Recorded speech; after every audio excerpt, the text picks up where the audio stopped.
परमेश्वर की महिमा हो। परमेश्वर ने एक सुंदर सा गवाही हमारे जीवन में और भी दिया है। इस बात के लिए हम परमेश्वर पिता को धन्यवाद देते हैं। इसका धन्यवाद के विषय में गवाही है।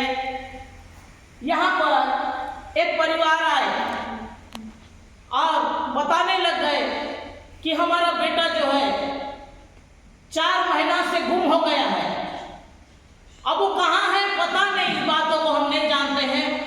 जिंदा है कि नहीं है ये भी नहीं जानते हैं, क्योंकि ले जाने वाला व्यक्ति हमको बोलता है कि मैं नहीं ले गया हूँ और कोई कांटेक्ट हो नहीं पा रहा है, क्योंकि 2014 की बात है जब ये चर्च बन रहा था। फोन का भी कोई सुविधा हमारे पास नहीं है जिससे हमें पता कर पाए कि लड़का कहाँ है। उधर से वो भी हमको फोन नहीं कर रहा है, तो इससे हम लोग बहुत परेशान में है, निराश में है।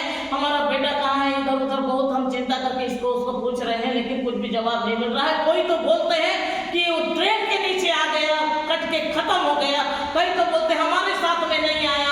ऐसे कर करके लड़का का विषय में बोलते हैं। आप दया करके उसके लिए दुआ करो और ये हमको बताओ वो जिंदा है कि मर गया।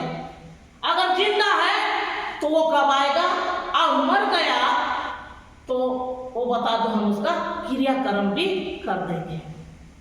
जब ये बात मैं सुनी, प्रभु का धन्यवाद हो। उस समय मैं 9 दिन का फास्टिंग में थी। अब बहुत दिन में चिंता के साथ में मैं भी थी। एक चर्च बन रहा था, प्लास्टर नहीं हुआ था। वो परिवार, उसके मम्मी पापा दोनों आए, रोते रोते एक जगह में बोलने लग गए। एक छोटे से गोटी को उठाए, छोटा सा, और बोलने लग गए, बेटा अगर घर में आ जाता है तो हम लोग बेदी में इतनी हम गोल्ड चढ़ाएंगे। सिस्टर वो आ जाए, दीदी वो आ जाए, अगर जिंदा है तो घर में आ जाए। हम लोग जो खाना पीना करते हैं उसमें हमारा आंसू ऐसे गिर रहा है, हम बता नहीं सकते। जवान लड़का है, 17-18 साल का, और वो बच्चा घर से निकल के गया है, उसका कुछ अता पता नहीं है। हम लोग बहुत परेशान हैं, आप उसके लिए दुआ करो। प्रभु का धन्यवाद हो। जब मैं उपवास रही, परमेश्वर बहुत अद्भुत रीति से, चमत्कार रीति से कार्य किया। उस दिन मैं उपवास के साथ में थी और परमेश्वर की महिमा हो। जब मैं उनके लिए मैं बोझ के साथ प्रार्थना की, परमेश्वर ने बात किया, आज से 5वां दिन में तुम्हारा बेटा तुम्हारे संग होगा।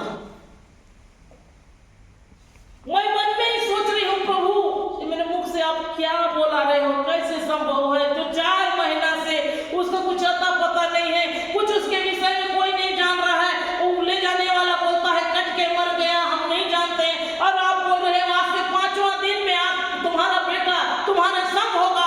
ये परमेश्वर कैसा संभव है?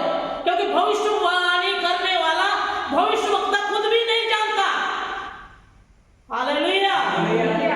मैं बात से मैं भी चिंता में हूँ, उपवास के साथ परमेश्वर से प्रार्थना कर रही हूँ, परमेश्वर जैसे तू बोला है वैसे कर पिता, वो परिवार के लिए कर पिता। 2-3 दिन बाद इस जगह से गए और उधर से उनका लड़का फोन किया, बाबा मैं त्रिपुरा में हूँ, मेरे को लेने के लिए आओ। मेरे पैसा भी नहीं है, मेरे पास सुविधा नहीं है, मुझे आप लेने के लिए आओ। मेरे पास नंबर भी नहीं था, मैं फोन नहीं कर पाया। वो सुनकर वो परिवार बहुत खुशी आनंद के साथ में यही धनवा उड़ीसा के विषय में बता रही हूँ। दौड़े और परिवार, वो भाई अपना बेटे को लेने के लिए बस ये वो किराया करके वो जगह में पहुंचे, बेटा से मिले, बातचीत किए और डायरेक्ट लेके हमारे घर में आए। वो बच्चा 18 साल का बच्चा हाथ में एक नारियल लेके आया और घुटना टेक दिया। मैं उसको देखी, उसके लिए प्रार्थना की और बहुत उसको समझाई, बेटा ऐसे नहीं जाना है, घर वाले को बताना है, कहीं भी रहने से घर वाले को सूचना देना है, मैं यहाँ हूँ वहाँ हूँ, देखो ये लोग कैसे परेशान हो रहे थे, ऐसे परेशान नहीं करना है, ठीक है जाओ कहकर उसको मैं समझाई। उसके बाद वो परिवार चले गए। लेकिन उन लोगों ने जो मन्नत मांगा था उसको भूल गए, क्योंकि बेटा घर में आ गया इसलिए मन्नत को भूल गए। मैं इससे उसे भी थोड़ा खबर भिजवा के बोली, देखो प्रभु का वेदी में चढ़ाऊंगा या चढ़ाऊंगी, जो भी कुछ करना बोलना है वो परमेश्वर से वायदा रहता है कि बाइबल में लिखा है तो मन्नत ना मांगो, और मांगो तो उसको पूरा करो, वो भी जल्द से जल्द। तो जो बोलती है हो उसको पूरा करो। आने वाला समस्या को अपने घर के लिए मत बुलाओ, नहीं दीदी करेंगे, वो महीना तक से आएंगे, वो महीना तक से आएंगे, वो महीना तक से आएंगे करके 1-2 बार मेरे को घुमा दिए बात। मैं भी बोली ध्यान नहीं दी, मैं भी शांत हो गई। 2 साल बाद बच्चा सुरक्षित अपना घर में रहा। 2 साल बाद एक घर शादी में, आप लोग देखे होंगे शादी के घर में छोटे छोटे नीचू लाइट लगे रहता है, बिल्कुल जलते रहता है, पूरा चारों तरफ लगा हुआ है। और वो जगह में वो बच्चा एक प्रकार से हाथ को बांधे हुए एक पेड़ में भी वो गुथा हुआ है, वहां एक प्रकार से कहकर अपने टिक कर खड़ा हुआ है। और वो जगह था शादी का, नाचना गाना जो भी है वहां का, वो सब चीज को वो देख रहे हैं। सब लोग सोच रहे हैं कि वो जिंदा है, लेकिन जब उसका शरीर का खून पूरा निकल गया तब वो धड़ाम से जमीन में गिर गया। तब लोग जाने कि वो मर गया।